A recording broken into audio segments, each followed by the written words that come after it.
the hope there is, this is what I hope for, and this is the point I made, is we all would love to see an agreement with Iran in which the straits are open and they abandon their nuclear ambitions and so forth, their nuclear weapons ambitions.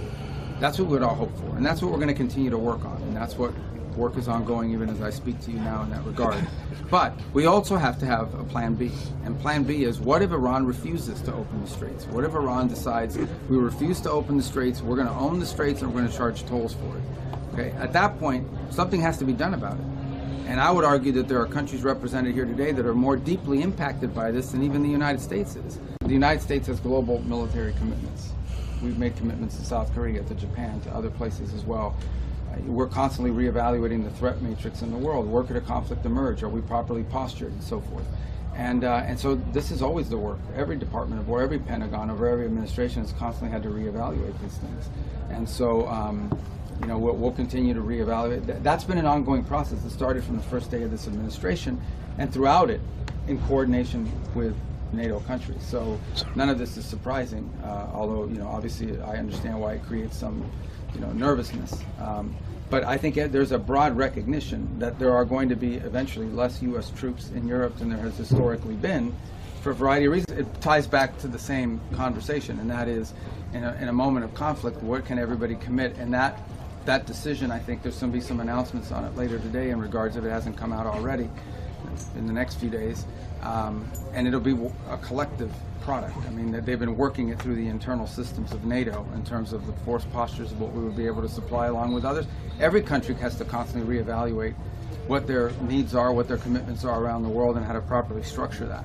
Well, the primary interlocutor on this has been Pakistan, and continues to be, and they've done I think an admirable job, and that's what we continue to work through. Obviously, other countries have interests, because especially Gulf countries that are in the middle of all this may have their own situation going on. We talk to all of them, but I would just say that the primary country we've been working with on all of this is Pakistan, and that remains the case. And it's my understanding he was supposed to go yesterday, but it could be as early as today, that Field Marshal Munir could be traveling there very, very soon. And we're in constant communication with him at the highest levels of our government, are constantly talking to him. I think we all know what the situation here is. Number one is, like always, and this is not new. I mean, if you go back 30 years, there's never been a time in which there hasn't been a debate in American politics about what our presence and our contribution to NATO should be. And that is always driven by what is the value of NATO to the United States. I understand NATO is valuable to Europe, and it should be. It also has to be valuable to the United States. So we always have to make that argument in every administration, in every era. And that's what we're in the process of doing now, is explaining, this is the value of NATO to the United States. Related to that is what our force posture is within that alliance, what our contributions are. The United States has global commitments for our military, so we are constantly reevaluating where we're positioning forces. And since the first day of this administration, the Department of War has been working on that, and that's known to our allies. I think what's happening now is that any decision that's announced or made is viewed through the broader context of some of the the frictions that we've had in recent months. But at the end of the day, I think it's well understood in the alliance that the United States troop presence in Europe is going to be adjusted. That work was already ongoing, and it's been done in coordination with our allies. I'm not saying they're going to be thrilled about it, but they certainly are aware of it. We have obligations in the Indo-Pacific, we have obligations in the Middle East, we have obligations in the Western Hemisphere. So this has been an ongoing process. Shouldn't be a surprise to anybody. So obviously, one of the things that I've always used, and I've long been an advocate for NATO in my time in the Senate, and one of the arguments I always made was that these bases in the region provided us logistical options that we wouldn't otherwise have. And when some of those bases are denied to you during a conflict that we're involved in, then you question whether that value is still there. So that's going to have to be discussed. There's no doubt about it.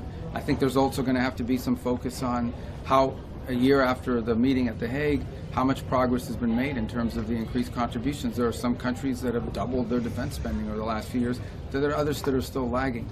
In the end, the goal is to have a NATO that is strong, and the stronger our NATO allies are, the stronger NATO is going to be. We had an Arctic meeting today of the 7 countries, and very positive. We'll have a joint statement. I don't know if it's out yet. It should be out in a moment. And I think there's a growing, although this is an effort that's pre-existed, I think there's a growing commitment to make it a regular part of our engagements as NATO, is to focus on Arctic security for obvious reasons. We're an Arctic nation. We're always going to be focused on the Arctic. It's great to see that other countries are part of this effort now, and that it's going to play a more prominent role the Arctic is going to play a more prominent role in NATO and in discussions around NATO. I don't set those timelines, and I'm not going to give you a timeline today other than to say that it's something that needs to happen, you know, and I think there's a growing acknowledgement in Europe. And look, I think that's the challenge, okay, and this is not a criticism, it's the challenge. Even though this is a coalition in terms of NATO, and even the EU is still a collection of individual states who all have different politics and all have different budgets and all have different political considerations. And understanding some of these countries have done a lot already and are doing, you know, well ahead of schedule, and others not as much, you know, and for a variety of reasons.